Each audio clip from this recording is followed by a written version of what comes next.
So Chris Kasarik used to get a boatload of talent into his room on an annual basis, but that seemed to dry up over a few seasons. 2025, this past draft, he got a ton of it. Michael Williams, CJ West, Alfred Collins.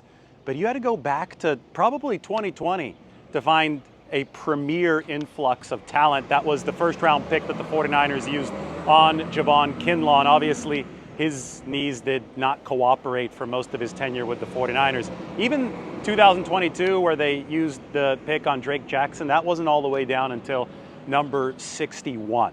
So the big gulf, the 49ers have passed that. They're now starting to replenish the defensive line, but they still want to scrounge as much effectiveness out of the years in between 2020 and 2025 as possible. And that's where Evan Anderson comes in. In 2024, no draft picks used on defensive linemen for the 49ers, but San Francisco did listen to Chris Kasarik, who got up on the table after the draft and said, we have to pick this undrafted free agent out of Florida Atlantic. Evan Anderson, the big guy, he did a big cannonball into the pool. I mean, the cannonball probably would have displaced a couple of these boats. That was his big celebration after the 49ers signed him to $280,000 guaranteed in 2024. And he actually contributed as a rookie. Now, everybody's going to be talking about Michael. Everybody's going to be talking about CJ West. Everybody's going to be talking about Alfred Collins. Nick Bosa, Bryce Huff is a 49er now.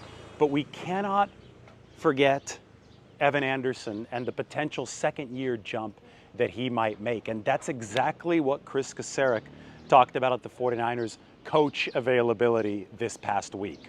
Yeah, he's came in last year as an undrafted rookie and grinded and ended up carving himself, a role there, starting probably about game 5, started mixing him into the rotation, and then by the end of the year with the injuries, ended up carving himself out of a pretty significant role this offseason. Just wanted him to get back here early as he could. As a young player, get with our strength staff as early as he could, continue to change his body into, the type of body that he sees himself playing at, the type that we want.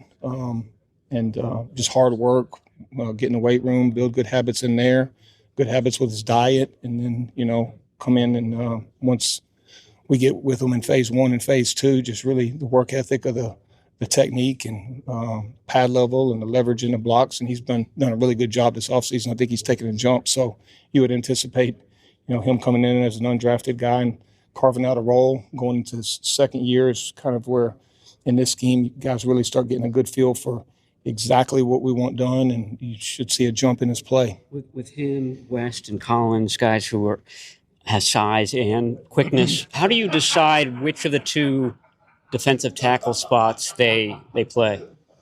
Repetition, and when we're looking at them in in an evaluation setting, you kind of get a sense, hey, is this guy more of a 3 technique? Is this guy more of a A-gap player playing down as a 2-eye and a shade? And but with the way offenses are nowadays and the way they can manipulate the fronts and make us slide the fronts, you have to have the versatility to play both. 3 technique, 2-eye, playing the B-gap, playing the A-gap. Some guys are more built for the A-gap, and, the longer, maybe longer players are a little bit more suited to play the 3 technique, but they've got to be able to play both. They've got to be interchangeable. We do have certain spots envisioned, but quickly they could go from one to the next before the snap of the football, and they got to be able to execute at both. The way that the 49ers defensive line is set up right now, I feel that they're stocked up on edge rushers. They're stocked up on outside-in pass rushers. So obviously they drafted Michael. He could move inside. They signed Yetur Gross-Matos last year. He can go from the edge to the inside. Bryce Huff is a dedicated edge rusher, pass rushing specialist. So they can rush the passer now from the outside, and theoretically they can be good on run defense and set the edge from the outside. Theoretically, they should also be better stopping the run from the defensive tackle position. That's where CJ West comes in. But the one big question mark to me is, where are they going to get their interior pass rushing from with the defensive tackles? Because the guys that they cut, Javon Hargrave being one of them, Malik Collins being another one of them, those were 2 veteran defensive tackles who specialized in pass rushing. They let go of them because they weren't good enough at run defense, and that was the biggest weakness for the 49ers.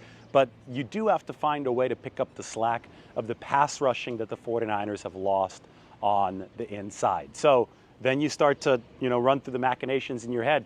Who can be that interior pass rusher that the 49ers need? They didn't sign somebody like Dalvin Tomlinson, who's now with the Arizona Cardinals. I would say that Evan Anderson is a potential solution for the 49ers there. He actually scored above average in the pass rushing metrics last year.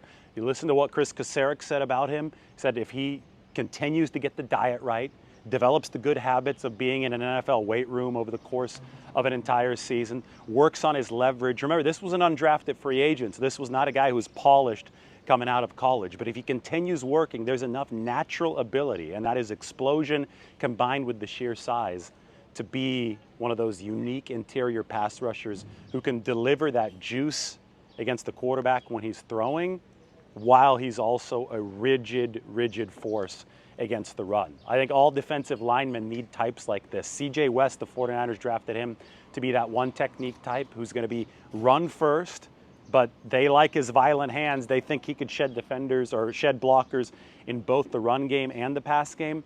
Evan Anderson, they think, can bring them something similar, but complementary in terms of interior pass rushing. This 49ers update from a fishing village in Malta, one of the smallest countries in the world. We just had our gelato. That means that we're not too far from Italy. You could actually take a ferry from here to Sicily. Well, we'll be flying because the ferry didn't get us to the right spot of Sicily, but just a beautiful small island which has had tremendous strategic importance over the history of the entire world. The Roman Empire used to own this island, and you can go back to World War II, when this entire area was very strategically important to the British and, by extension, the Americans in the entire North African operation. In fact, you look at the architecture here in Malta, it's obviously really warm since it's a Mediterranean country, so all the buildings are very light or white. But the influence of Africa, the influence of the Middle East, the influence of Italy and Europe, they all really converge into one spot here in Malta. The food is a hybrid because of that, and the culture seems to be a hybrid because of that. We're walking down the waterfront right now. You could see all the boats. But even in this traditional Maltese fishing village, far away from the US, we have a reminder of San Francisco. What is it? Well, San Francisco Street.